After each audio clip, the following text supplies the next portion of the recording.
కూర్చోండి మేడం. ఇప్పుడు మన గురించి మహానాడు గురించి ప్రత్యేకంగా దానికోసం వచ్చారు. మన నుంచి అన్ని పర్యవేక్షిస్తున్నారు.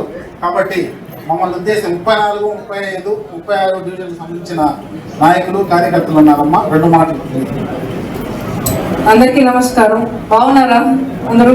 ఆకలి వేయట్లేదు. మంచి భోజనాలు పెట్టారా మీరు?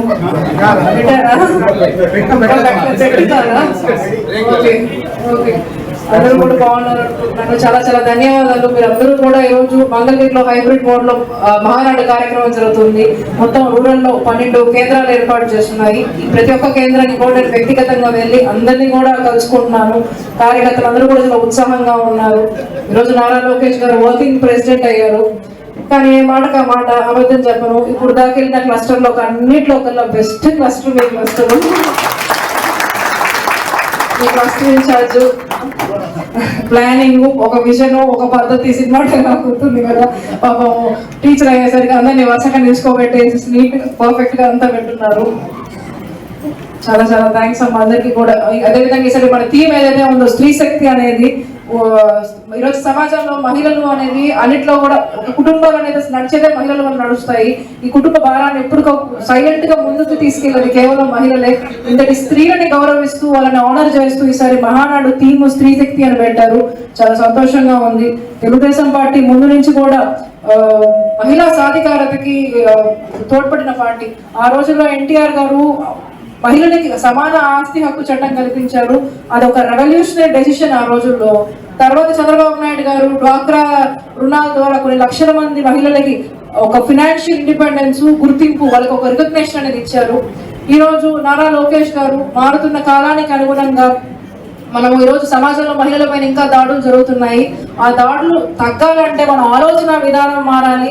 మన మహిళలను చూసే ధోరణి మారాలి. ఏదైతే ఎదుటి వ్యక్తిని దూషించేటప్పుడు మహిళల పేర్లు వాడి దూషిస్తారో, ఆడవాళ్ళ మహిళల చీరలు కట్టుకున్నారా, గాజులు తొడుక్కున్నారా, అమ్మాయిలా ఏడవద్దు అని కాదు, అవన్నీ కూడా తగ్గాలని లోకేష్ గారు పలుసార్లు వేదికల మీద అందరికీ కూడా చెప్పున్నారు.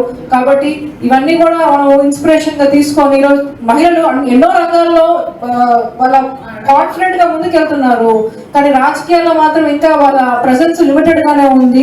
ఇందాకే మీరు స్పీచ్లు చూసారో లేదో కానీ లోకేష్ అన్నది కానీ చంద్రబాబు నాయుడు గారు ఒకటే మాట అన్నారు, మహిళలకి సామాజిక పరంగా గౌరవము, ఆర్థిక పరంగా గౌరవం, రాజకీయ పరంగా గౌరవం, ఈ 3 కూడా కల్పించింది తెలుగుదేశం పార్టీ.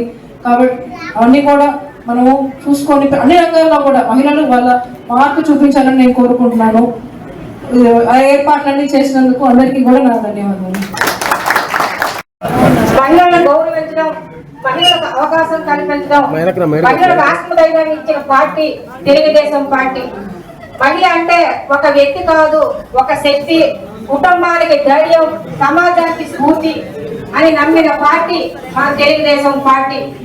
మహిళా సాధికారతను మాటల్లో కాకుండా చేతల్లో చూపించిన పార్టీ మన తెలుగుదేశం పార్టీ. మహిళా సాధికారతకు నిలువుటద్దం మన గౌరవనీయులైన చంద్రబాబు నాయుడు గారు. దానికి మహిళా సాధికారత నిలువుటద్దం అని చెప్పడానికి ఒక సామాన్య మహిళ అయినటువంటి నన్ను ఒక పోలియో సభ్యులుగా తీసుకొని ఈ డయాస్ మీద మాట్లాడే అవకాశం కల్పించింది. అంతేకాకుండా డయాస్ మీద మాట్లాడే అవకాశం కల్పించడమే కాకుండా నాకు ఎప్పుడు గౌరవనీయ చంద్రబాబు నాయుడు గారికి ప్రజాపతి డయాస్ మీద కూర్చుంటే చాలు అనుకునే నన్ను అనేక సార్లు మాట్లాడే అవకాశం కల్పించడం, అలాగే అనేక సార్లు డయాస్ మీద కూర్చోబెట్టే అవకాశం కల్పించడంతో ఎంతకన్నా